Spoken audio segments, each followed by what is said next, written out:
Only கேர்ள்ஸ்க்கு மட்டும்தான், விமென்ஸ்க்கு மட்டும்தான். சரிங்களா? அது என்னன்னு பார்க்குறதுக்கு முன்னாடி நம்மளோட சேனலை ஃபஸ்ட் டைம் பார்க்குறீங்க அப்படின்னா மறக்காமல் சப்ஸ்கிரைப் பண்ணிக்கோங்க. பக்கத்தில் இருக்கிற பெல் பட்டன் அமைக்கிட்டீங்க அப்படின்னா நம்ம போடுற வீடியோஸ் எல்லாமே நீங்கள் மிஸ் பண்ணாமல் பார்க்கலாம். இப்போ வாங்க வீடியோக்குள்ளே போகலாம். சரிங்களா?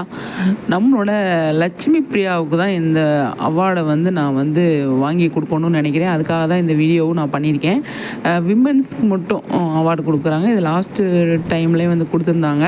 இப்போ மதர்ஸ் டே அதுன்னு வந்ததுனால அவங்க பார்த்தீங்க அப்படின்னா விமன்ஸ்க்கு மட்டும் அவார்டு நாமினேட் பண்ணியிருக்காங்க. நம்ம இந்த ஃபோன் நம்பருக்கு நம்ம கால் பண்ணி அவங்களுக்கு நம்ம மெசேஜ் பண்ணணும். மெசேஜோ காலோ பண்ணால் தான் அது ஓட்டிங்காக கன்வேட் ஆகும் அப்படிங்கிற மாதிரி சொல்லியிருக்காங்க. அது எப்படி என்ன ஏதுன்னு சொல்லி எனக்கு தெரியல. டீட்டெயிலாக நீங்கள் தெரிஞ்சுக்கிட்டு யாருக்கு ஓட் பண்ணணும் அப்படிங்கிறத நீங்கள் ஓட் பண்ணுங்கள். யாருக்கு ஓட் பண்ணணும் அப்படின்னு நான் சொல்லணும்னு அவசியம் கிடையாது. நம்மளோட லட்சுமி பிரியாவுக்கு ஓட் பண்ணால் நல்லாயிருக்கும். அவங்க இதில் விஜயிச்சாங்க, இதில் அவார்டு வாங்கினாங்க அப்படின்னா ரொம்ப சந்தோஷமாக இருக்கும் அப்படின்னு நான் நினைக்கிறேன். பார்ப்போம்.